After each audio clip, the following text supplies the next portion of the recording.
Здравствуйте, самые лучшие зрители! Меня зовут Полина. Строили и, наконец, построили. Ура! И остались у нас в мусорной корзинке вот эта кучка обрезков ткани, ниток, ватина. Выкинуть? Ага, сейчас. Это ведь чистый хлопок. Настоящий, американский. Не вру. Это наши российские ткани. А самое ценное в нем – термостойкость. Оно нам надо. Обрезки еще немного измельчим, чтобы было легче их уложить ровным слоем. Этого количества нам хватит на 2 заготовки. В качестве вспомогательного материала можно взять простую медицинскую марлю или широкий бинт. Выложим обрезки на марлю и аккуратно подвернем края. Марлево-мусорные заготовки надо тщательно проутюжить с паром, а затем их хорошенько простегаем на швейной машинке. Прошьем по диагоналям, потом по периметру, а дальше уже по всей поверхности детали. Я прошиваю трикотажным швом. Он похож на широкий зигзаг.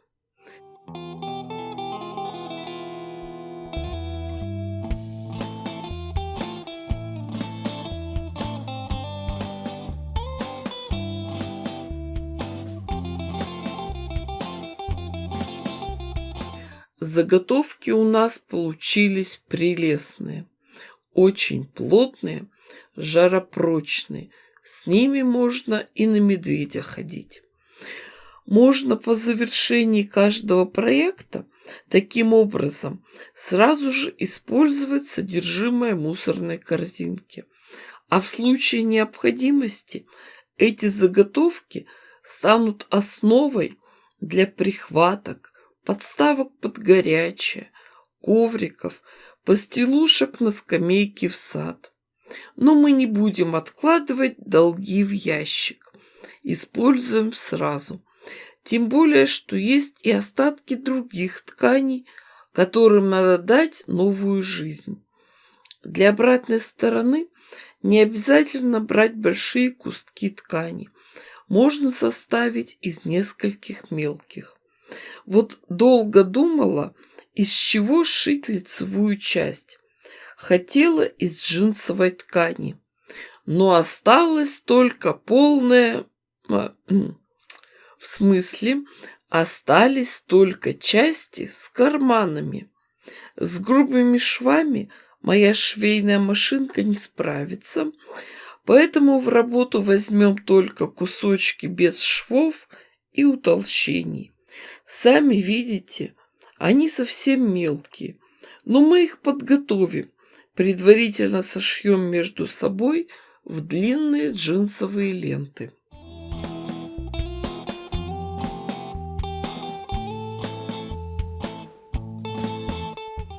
А из ярких тканей у меня есть прекрасные кромки, самые вкусные.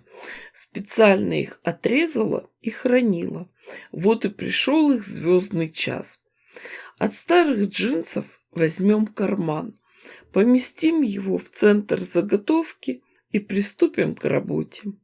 У кромки один край плотный.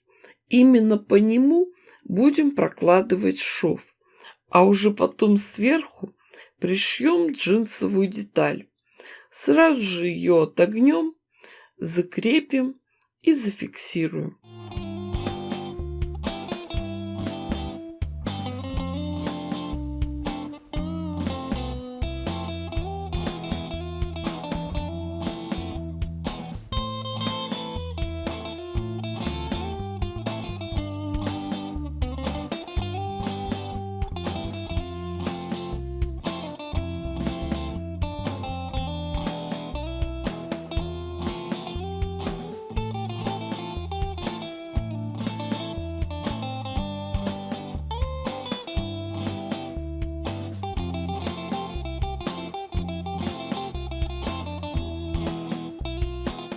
Так обшиваем наши карманы со всех сторон.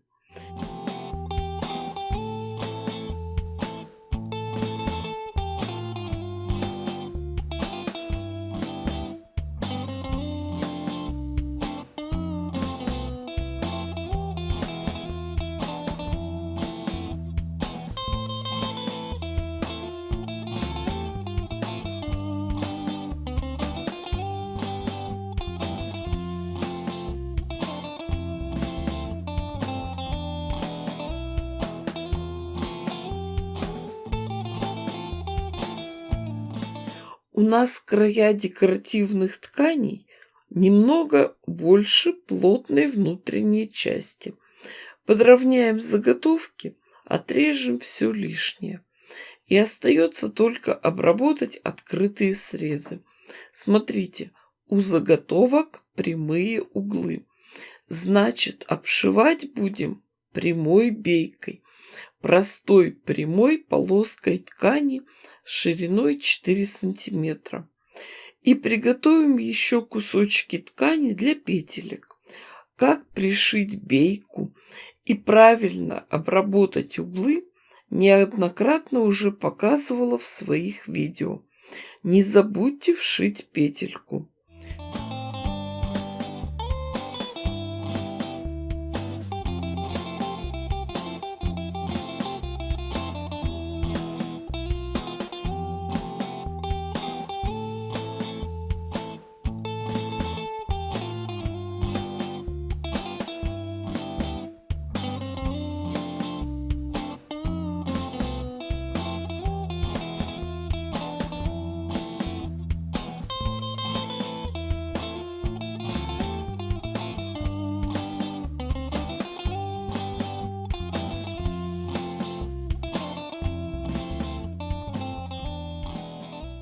Пришитую бейку отворачиваем на изнаночную сторону, дважды подгибаем и пришиваем.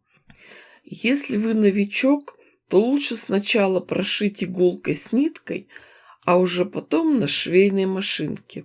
Строчку прокладываем по лицевой стороне, в шов. Она потом будет закрыта наплывающей тканью. Все будет очень красиво и аккуратно. Смотрите, какая красота у нас получилась. Да, с кармашками. Можно использовать и для хранения столовых приборов, и для сервировки. А можно в качестве прихваток или подставок под горячее. А когда они сгорят от жара, то не жалко и выкинуть. Ведь все материалы мы и так спасли из мусорной корзины. Но эти обрезки еще принесут пользу, послужат человечеству. Дорогие мои девочки, вы же понимаете, что я дала вам идею. Шейте, творите, вытворяйте. Шить и жить надо с удовольствием. С вами была Полина.